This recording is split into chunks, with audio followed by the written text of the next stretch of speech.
இப்போ தானே சொந்த கட்சி ஆரம்பித்து இப்போ இந்த பிஆர் தேர்தலில் போட்டியிட போகிறாரு. ஸோ பிரசாந்த் கிஷோர் என்ன மாதிரி ஒரு ஆலோசனை நடத்தினாரு, என்ன அட்வைஸ் கொடுத்தாருன்னு, ஏன்னா ஏற்கு முன்னாடியே விஜய் சொல்லிட்டாரு. பிரசாந்த் கிஷோர், விஜய், ஆதவ் அர்ஜுனா, ஜான் ஆரோக்கியசாமி, புஷி ஆனந்த் 5 பேரும் உட்கார்ந்து ஒரு 2 மணி நேரம் டிஸ்கஸ் பண்றாங்க. இவங்க இந்த சந்திப்புல என்ன சார் பேசியிருப்பாங்க? 3 விஷயம் சொல்லுவார். இது தமிழ்நாடு அரசியலுக்கு இது ரொம்ப முக்கியத்துவம். காங்கிரஸ் தொடர்பும் உண்டு, டிஎம்கே தொடர்பும் உண்டு, அதிமுக தொடர்பும் உண்டு. கூட்டணி விவகாரத்தை பற்றியும் தனியாக விஜய்கிட்ட பேசி, நீங்கள் தனியாக இருந்தால் என்ன பண்ண முடியும், கூட்டணியில் போனால் என்ன பண்ண முடியும், யாரோட கூட்டணியில் போனால் உங்களுக்கு லாபம் இருக்குங்கிறத கட்டாயமாக ஒரு ஃபார்முலா.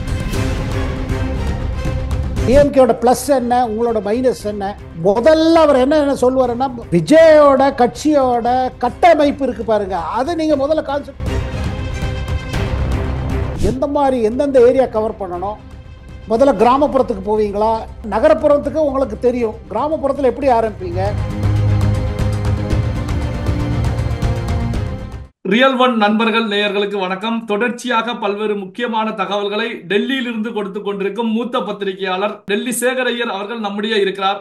வணக்கம் சார். வணக்கம் சிவா சார். வணக்கம். எப்படி சார் இருக்கிறீங்க? நல்லா இருக்கேன், நல்லா இருக்கேன் சார். இப்போ தமிழ்நாட்டுல ஏற்கனவே பரபரப்பா இருக்கக்கூடிய சூழ்நிலையில கொதிக்கக்கூடிய எண்ணெயில கடுகு போட்டது போல பிரசாந்த் கிஷோர் தமிழகம் சென்றிருக்காங்க. டிவிகே தலைவர் விஜய் அவர்களை சந்தித்து சுமார் 2.5 மணி நேரம் பேசியிருக்காங்க. இதை எப்படி சார் பாக்குறீங்க? இல்லை, அவர் இப்போ தானே சொந்த கட்சி ஆரம்பித்து இப்போ இந்த பிஆர் தேர்தலில் போட்டியிட போகிறாரு. தன் கட்சியை முதல் முறையாக ஜன் ஸ்வராஜ்னு ஒரு கட்சி ஆரம்பிச்சிருக்காரு. அதில் பிஆர் முழுவதும் அவர் டூர் பண்ணிட்டு புது புது தலைவர்களை நான் உருவாக்க போகிறேன், பிஆர் அரசியல்லே ஒரு பெரிய மாற்றம் கொண்டு வர போகிறேன். ஏன்னா பிஆர் தேர்தல் பாருங்கள், அக்டோபர் நவம்பரில் வந்துடும். பிஆர் சட்டசபை தேர்தல் இது ரொம்ப முக்கியம் வாய்ந்த தேர்தல். இவர் லாலு பிரசாத் யாதவுக்கு எதிர்த்திருக்காரு, நிதிஷ்குமாருக்கு எதிர்த்திருக்காரு. அதனால் இவருக்கு ரொம்ப நேரம் அங்கே போயிடும். இந்த 2025 பார்த்தீங்கன்னா ரொம்ப பிஸி ஆகிடுவார். ஆட்சி இப்போ ஆல்ரெடி நம்ம பிப்ரவரி மாதம் முடிஞ்சு, இத்தனை மார்ச் ஏப்ரல் 6 மாதம் அங்கே தான் கான்சென்ட்ரேட் பண்ணுவார். எவ்வளவு டைம் இவர் தமிழ்நாடுக்கு கொடுப்பாரு, விஜய்க்கு கொடுப்பாரு எனக்கு தெரியல. பட் அதெல்லாம் கட்டாயமாக அவங்க பேசியிருப்பாங்க. ஆனால் பிரசாந்த் கிஷோர் என்னென்ன பார்த்தீங்கன்னா, அவர் டிஎம்கேக்கும் வேலை செஞ்சுருக்காரு, அதுக்கு முன்னாடி ஐபேக் அதிமுகவுக்கும் வேலை செஞ்சுருக்காங்க. இவர் இப்போ அந்த ஐபேக்குங்கிற இவரோட அந்த நிறுவனத்தோட தொடர்பு இல்லைன்னு சொல்கிறாரு. ஏன்னா இவரே தனியாக ஏதாவது சின்னதாக பண்ணுறாரா, இல்லை ஒரு அட்வைஸு கொடுத்துட்டு வேறு யாரா மூலமாக பண்ண வைப்பாங்களான்னு புரியல. ஆனால் ஒன்றுங்க, இவர் இப்போ தமிழ்நாடு அரசியலை பற்றி போன தரம் டிஎம்கேக்காக வேலை செஞ்சு நல்ல வெற்றி கொடுத்தாருன்னு சொன்னாங்க. அதாவது 2021. ஸோ ஆனால் இதில் ஒன்று தெரியுதுங்க, இப்போ தமிழ்நாடு அரசியல் கூட்டணி அரசியல் ஆயிடுச்சு. இப்போ எந்த கட்சியுமே தனியாக நின்று தன்னோட இதில் ஜெயிச்சு வர நிலைமையில இல்லை. அது திமுகவாக இருக்கட்டும், அதிமுகவாக இருக்கட்டும். ஸோ பிரசாந்த் கிஷோர் என்ன மாதிரி ஒரு ஆலோசனை நடத்தினார், என்ன அட்வைஸ் கொடுத்தாருன்னு, ஏன்னா ஏற்கு முன்னாடியே விஜய் சொல்லிட்டாரு, தமிழ் வெற்றி கட்சி கூட்டணி தான் பண்ண போகுதுன்னு, கூட்டணி தான் போகிறாங்க.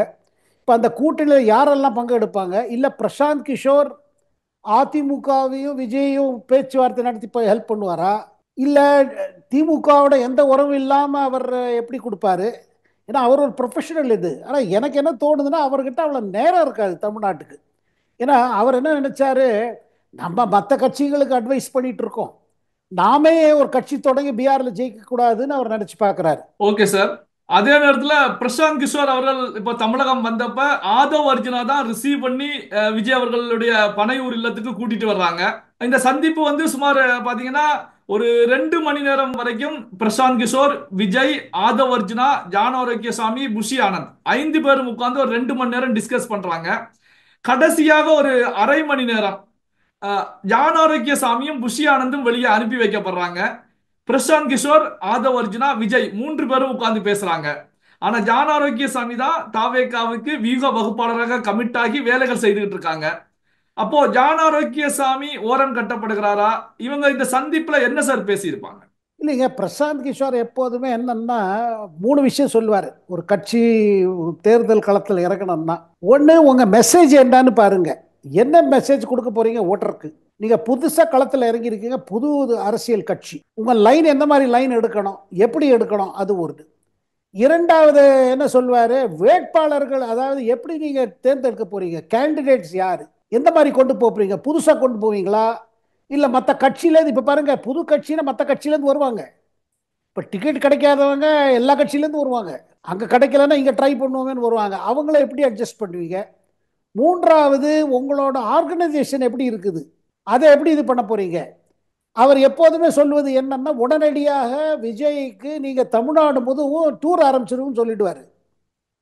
ஒரு ஸ்லோகனை கொடுத்துட்டு, இப்ப பாருங்க நம்ம ஸ்டாலினுக்கு அப்ப அட்வைஸ் பண்ணாரு அவர், நீங்க தமிழ்நாடு முழுவதும் போங்க, சைக்கிள் பண்ணுங்க, இளைஞர்களோட இது பண்ணுங்க, பேண்ட் ஷர்ட் போடுங்க, வேட்டியெல்லாம் விட்டுருங்க, எங்க போங்க, இதெல்லாம் அட்வைஸ் பிரசாந்த் கிஷோர் அப்ப கொடுத்தாரு ஸ்டாலினுக்கு.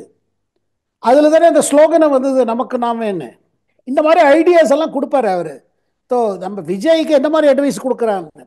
இன்னொரு விஷயம் என்னன்னா பாருங்க, இது நம்ம இது தமிழ்நாடு அரசியலுக்கு இது ரொம்ப முக்கியத்துவம். பிரசாந்த் கிஷோருக்கு இன்று தேதியில பிஜேபியோட தொடர்பு இருக்குது. அதை நம்ம மனசுல வச்சுக்கணும். பிஜேபியோடய தொடர்பு உள்ள இவர் பிரசாந்த் கிஷோர். பிஜேபிக்கு 2014 பிரதமர் மோடிக்காக வேலை செஞ்சாரு.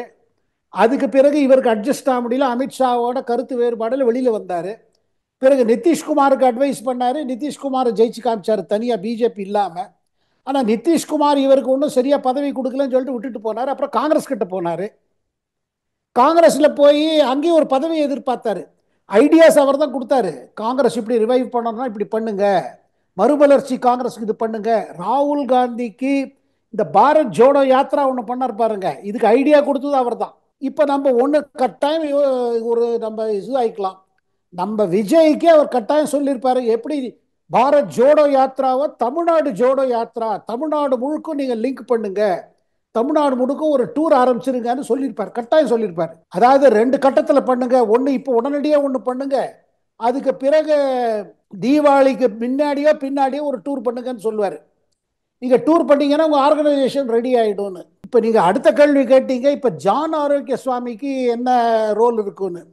பாருங்க, அவர் தொடர்ந்து அவர் செய்யற வேலை செஞ்சுட்டு இருப்பாரு. இவர் பெரிய ஐடியாஸ் கொடுப்பாரு, பெரிய ஐடியா கொடுப்பாரு. அதை தவிர்த்து எனக்கு ஒரு சந்தேகம் வருதுங்க, என்கிட்ட ஒன்றும் ஆதாரம் இல்லை. பிரசாந்த் கிஷோர் கூட்டணியே அட்வைஸ் பண்ணலாம். நான் இப்போ ஆல்ரெடி சொல்லிட்டேன், அவருக்கு பிஜேபி தொடர்பும் உண்டு, காங்கிரஸ் தொடர்பும் உண்டு, டிஎம்கே தொடர்பும் உண்டு, அதிமுக தொடர்பும் உண்டு. கூட்டணி விவகாரத்தை பற்றியும் தனியாக விஜய்கிட்ட பேசியிருப்பார், கட்டாயம் பேசியிருப்பார். நீங்க தனியா இருந்தா என்ன பண்ண முடியும், கூட்டணியில் போனால் என்ன பண்ண முடியும், யாரோட கூட்டணியில் போனால் உங்களுக்கு லாபம் இருக்குங்கிறத கட்டாயமாக ஒரு ஃபார்முலா கொடுத்துருக்காரு. அதே நேரத்தில் இவர் என்னால் அவ்வளோ நேரம் உங்களுக்கு ஒதுக்கிட முடியாது, நான் உங்களுக்கு பெரிய ஐடியாஸ் கொடுத்துட்றேன், நீங்கள் வேற ஆளை வச்சு அதை இம்ப்ளிமெண்ட் பண்ணுங்க அப்படின்னு வேற சொல்லியிருப்பாரு. ஏன்னா அவருக்கு பிஆர் தான் இப்போ அவருக்கு முக்கியத்துவம். ஏன்னா பிஆர் விட்டுட்டு இப்போ தமிழ்நாட்டுக்கு வரமாட்டாரு. சார், இப்போ கடந்த ஒரு சில வாரங்களா அதிமுக கூட ஐபேக் நிறுவனம் ஒரு டைப் பண்ண போறாங்க 2026 சட்டமன்ற தேர்தலுக்கு. அதற்கான பேச்சுவார்த்தைகள் முடிந்து விட்டது அப்படிங்கிற செய்திகள் ஊடகங்கள்ல கூட வெளிவந்துட்டு இருந்துச்சு. இப்படியான ஒரு சூழ்நிலையில தான் பிரசாந்த் கிஷோர் விஜய் அவர்களை சந்திச்சிருக்காங்க. அப்போ நீங்க சொன்னது போல ஒரு அலைன்ஸை உருவாக்குவதற்கு தாவேகா அதிமுக அப்படின்னு சொல்லி அலைன்ஸை உருவாக்குவதற்கான பேச்சுக்கள் பேசியிருப்பாங்களா சார்? கட்டாயமா பேசியிருப்பாங்க, கட்டாயமாக.